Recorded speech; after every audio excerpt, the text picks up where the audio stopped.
We are live. We're live. Welcome to Tuesdays with Moon Hooch.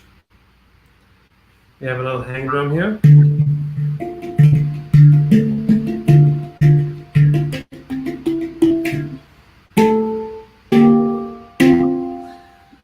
We just got back from tour. Nice. We're tired. And it was a good week of shows. We planted almost 400 trees.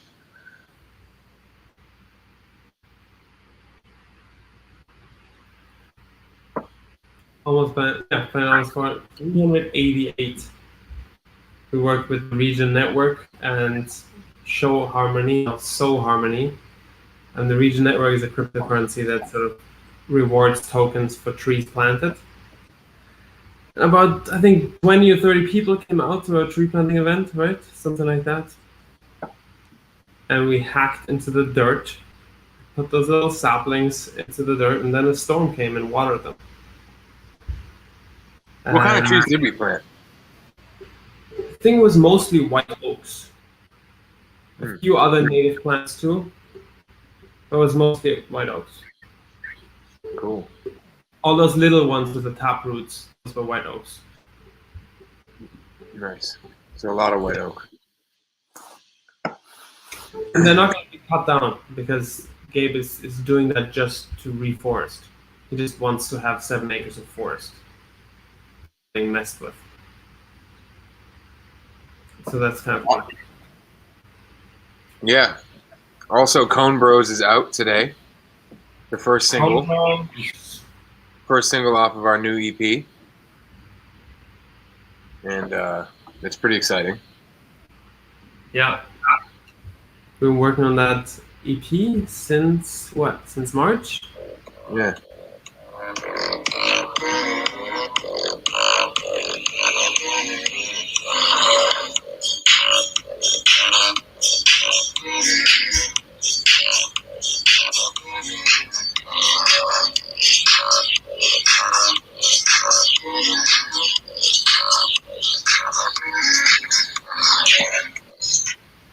So that's that.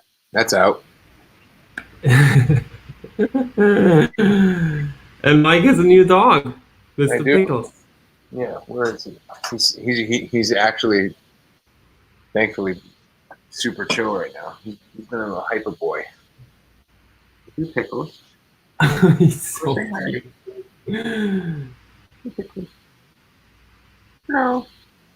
That's Pickles. He's pooped right now. He's a pooped Pickles.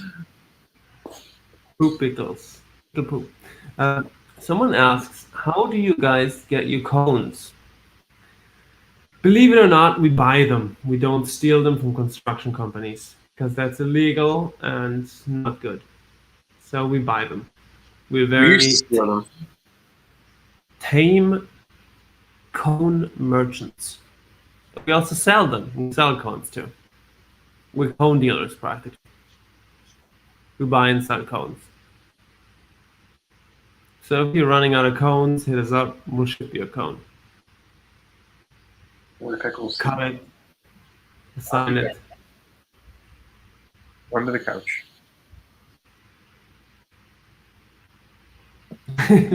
Someone is, what brand cone do you have? We play the Selma Mark 6 cone. Yeah, I don't even know. I don't know what brand. Someone says they like the Lowe's in downtown Los Angeles cones. What kind of cones does Lowe's have? We always get the Home Depot cones. Yeah, we personally like Home Depot cones. I don't like cones. Everyone wants cones. Oh my god, what have we done to the music business? Our cones is the thing that makes our cones special is the way we prepare them. So yeah, we'll be selling them soon on our website. Yeah, we're gonna be cone merchants, cone dealers.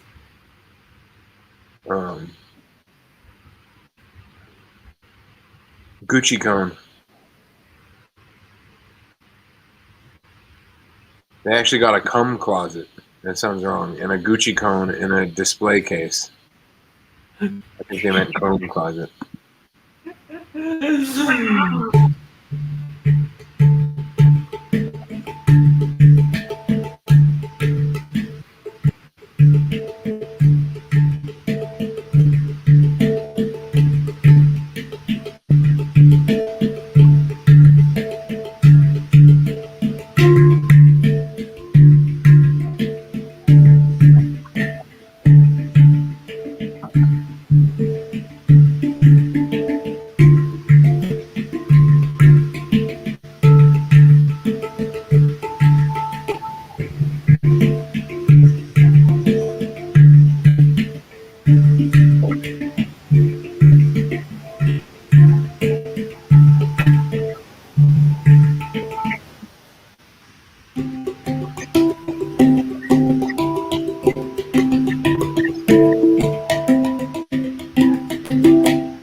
Look at that.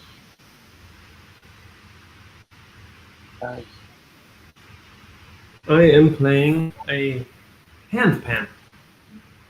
It's basically a frying pan with a back that has a little dent. No, I think more like a wok, I guess. We cook some vegetables in there. But it's called hand pan. Or steel drum, I guess. It's in the family of steel drums? No, not really. I don't know. What's the difference between steel drum and hand pan? Like, Steel drum is concave. oh, it's like on the side of it. Without this. Yeah, you play the inside of it.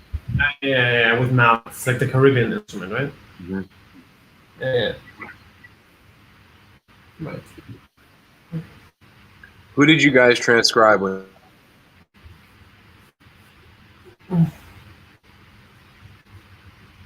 I used to transcribe a lot of Sonny Stitt, Charlie Parker, Sonny Rollins, Dexter Gordon.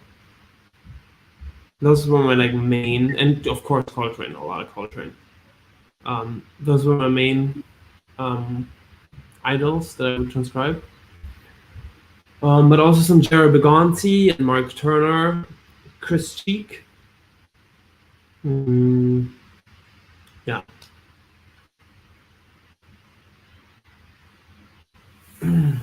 Joe Lovano.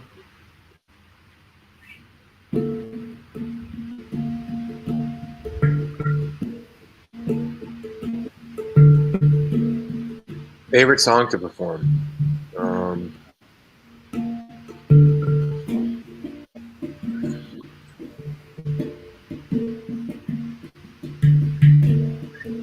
A tough one. You know, favorite song to perform. You know, my favorite song I think is "Give Yourself to Love," but not the favorite song to perform. It's just I think the best song we made. Mm.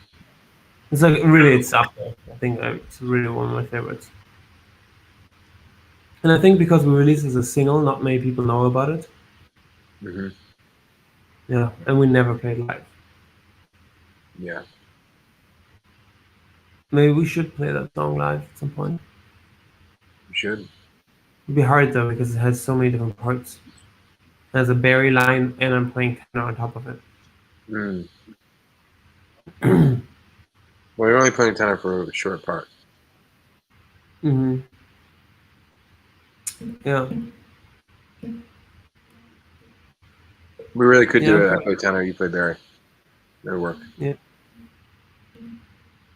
You could play the tenor parts I recorded.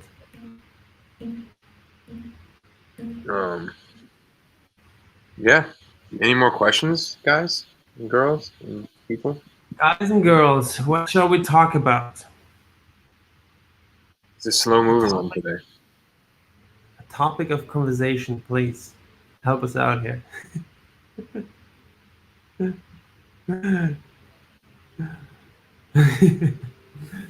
um,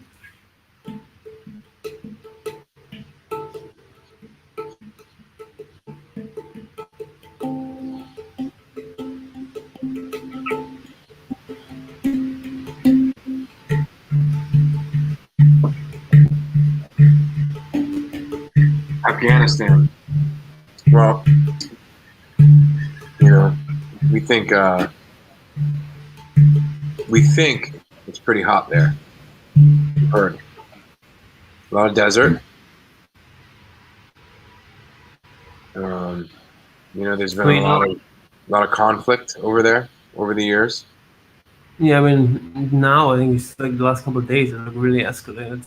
People are now climbing airplanes, trying to flee the country. What happened over there? Al-Qaeda took over, I think. Mm. At least it's like there's people like in masses trying to flee. Like the airport crowded, people climbing on the airport bridges trying to hang on. Oh my airplanes. God! Yeah, it's a complete disaster. I haven't looked at the news in a while. Yeah. Yes.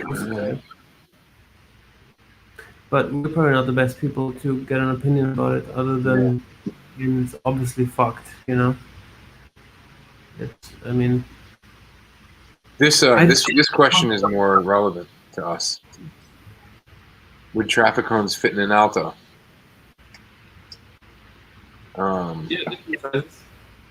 You'd have to find the right size. Get a smaller traffic cone.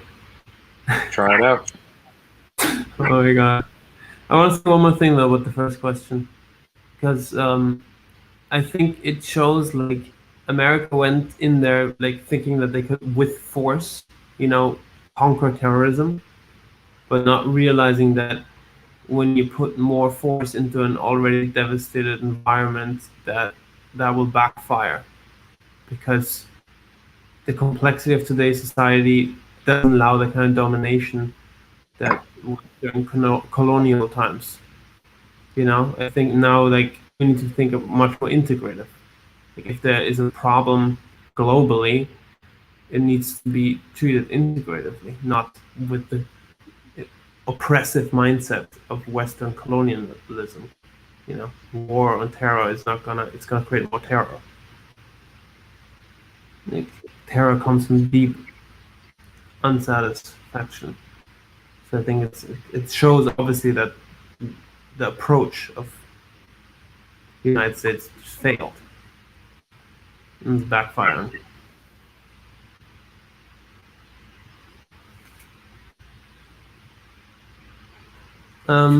Mike, you did some solo show performing. Yeah. I think rehearse a lot with yourself and have a clear vision of what you want your show to look like, and then just practice it a lot.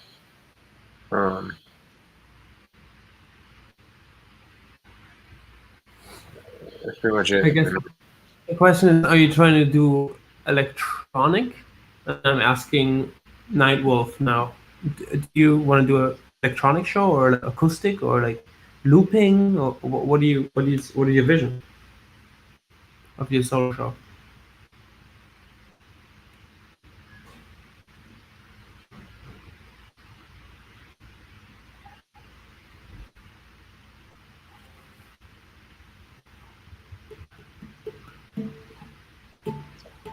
All right, moving on. Mike and wenzl, are you smoking? Not right now. I smoke cigars pretty regularly. I smoke weed very irregularly because it gets me very high. I can't really do it often, but I smoke it sometimes. Lately, I've been hooking up my keyboard to an amp and putting a bunch of overdrive on the electric keyboard sound and singing over it. That's dope. Cool. So I would say, put together enough music to play a show, 30 to an hour, 30 minutes to an hour, and then just run it over and over again. Rehearse it until it sounds good. Yeah, just keep practice makes perfect, Just keep working at it. and then looping parts that you feel are weak. I think that is really helpful. And when we're rehearsing for a show and we're noticing that this one transition is kind of weak, we kind of loop it over and over and over again until we feel like it gets the point across. Mm-hmm.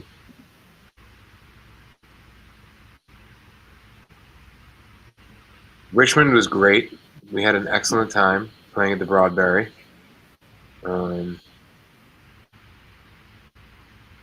Yeah, it was awesome.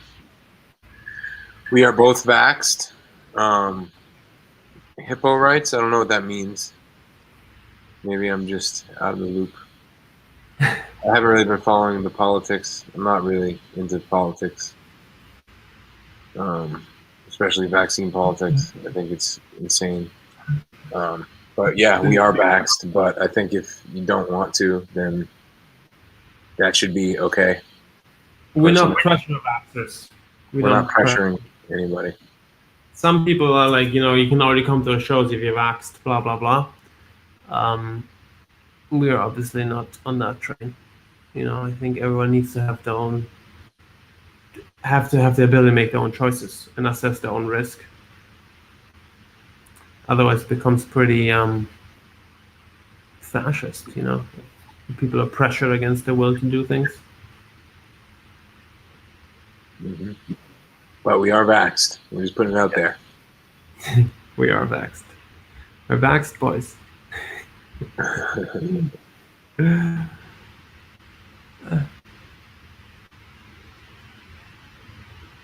How do you guys... That's a good question. I don't know, dude. The song and the process of Booty House was we got stoned in the basement and wrote the song. So I feel like that happened, and that's about as much as I feel about it. The music video writing, the music video was the worst part of it. I want to tell that story. Yeah, I mean, so two of my ex-girlfriends were directing it.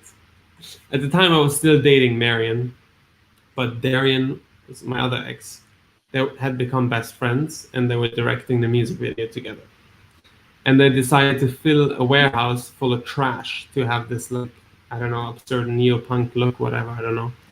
And the warehouse was pretty close to my apartment, and so they decided to fill my whole apartment with trash for a week to store all the trash that they were collecting as props for the music video. So I basically lived in trash with my two ex-girlfriends directing me around and telling me what to do. And it was such an absurd time. It was insane. And then they made this crazy video that was totally off the wall. And none of us were into it. And we were just like, oh my God, they put so much work into it and so much trash.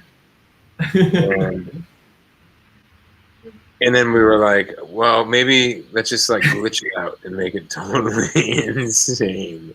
And then I was at a kava bar in somewhere in Oregon, I think Portland.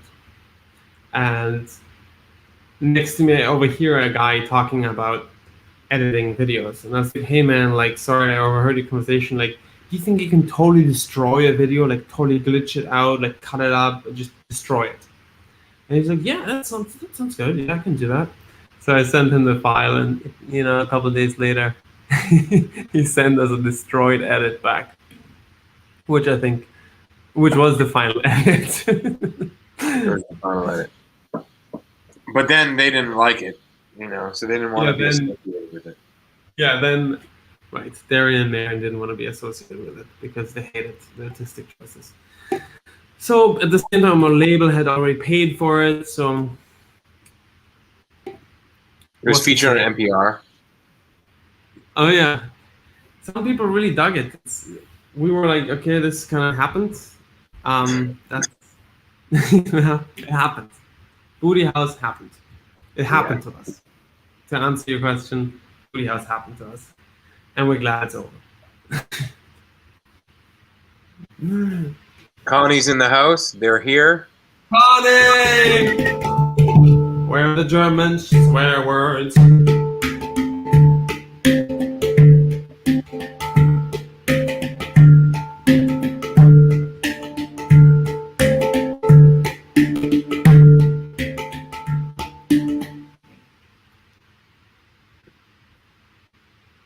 Yeah, their names were Darian and Marion. That's right. And the weird thing is, before that, I dated Dara. And before that, I dated Dora. So Dora, Dara, Darian, and then Marion.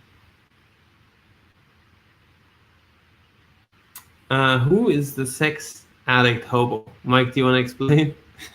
Yeah. So, our old managers set up these videos for us.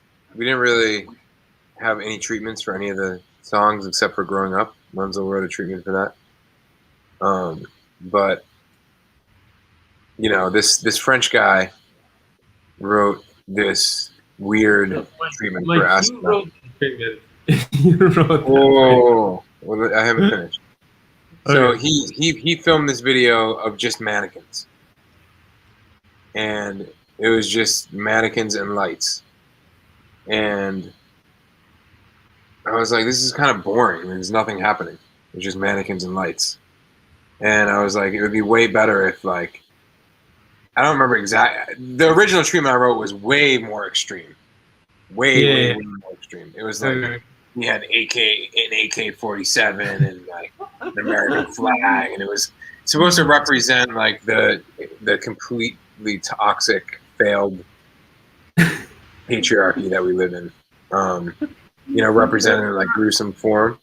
But everybody was kind of like, that's way too extreme. Like, there's gonna be like goo. I don't even remember. It was years ago, but it was supposed to be twisted. And then it turned out, the tame version was like this weird hobo guy just appears in this warehouse with all these mannequins and, basically, and at first is like touching them and is like feeling really good, and then he's like, where am I? And like, what is this? Loses his shit and starts destroying the mannequins. And to me it represents kind of like this like sick, toxic masculine culture that we live in of like, wanting something, and then once you have it, you destroy it. Yeah, and over-sexualizing, anything. Everything. Yeah. Over-sexualized commercialism. And then when we released it, our old drummer's family. Can I tell the story or no? Leave it at that. Let's leave it at that. Yeah. Yeah, all right. Let's keep it cool. So there was some drama there, but other than that, there's drama. They didn't like the video. Yada yada yada.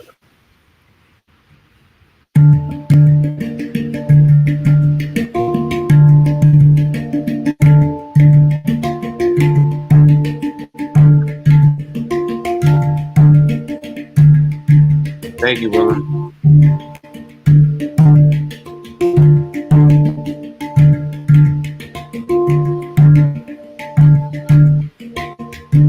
Our experience with record labels have been not great.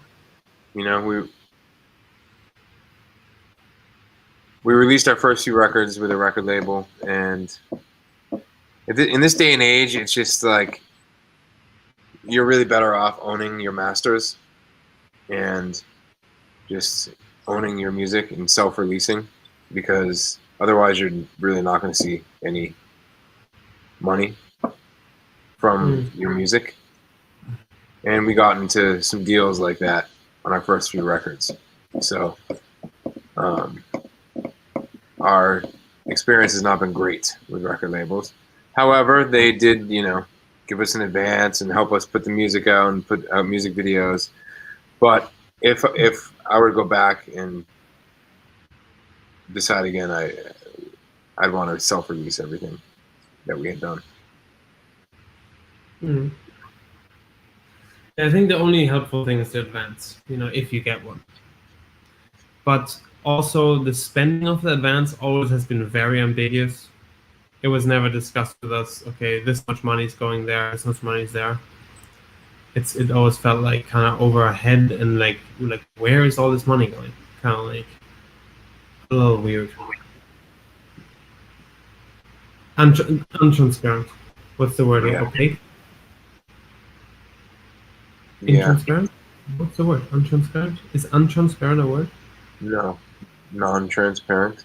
It wasn't transparent. It was not transparent.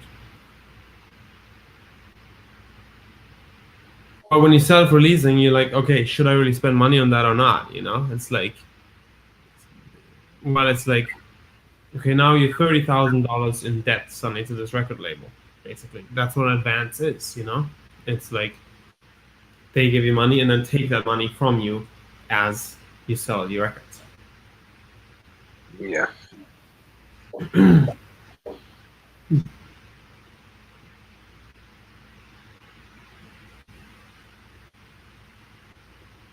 We're very fortunate in that we can support ourselves with our music. Blessed really.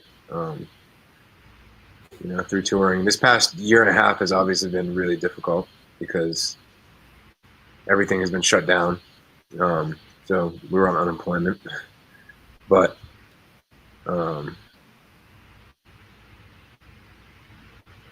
yeah, opaque. That was the word you were looking for. That's right. Opaque, solid, transparent. That's right. Conny, du kommst aus Köln, also kannst du Deutsch sprechen. Mein Bruder lebt auch in Köln. Köln ist eine coole Stadt. Und jetzt gib uns noch ein paar deutsche Schimpfwörter. Sorry, I had to talk to Conny real quick. Just between me and him. Well, any closing questions here?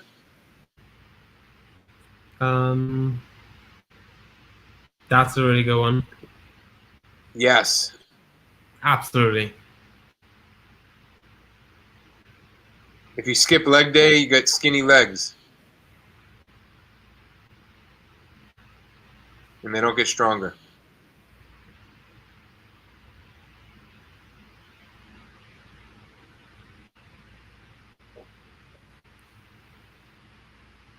That's a good one.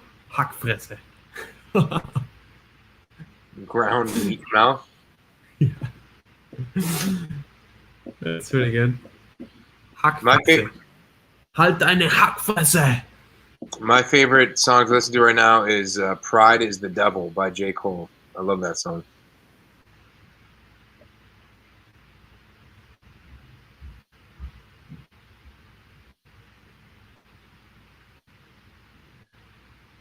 Any advice about learning to play sax at a later age? Zero music background.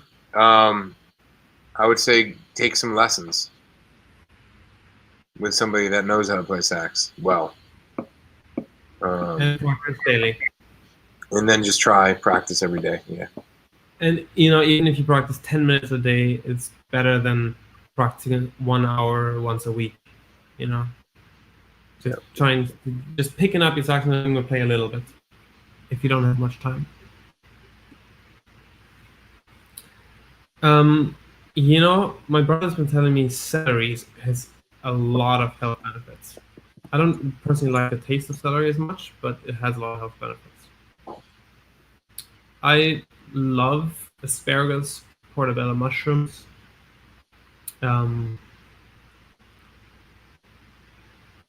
cabbage. I like cabbage. Sauerkraut. Yummy.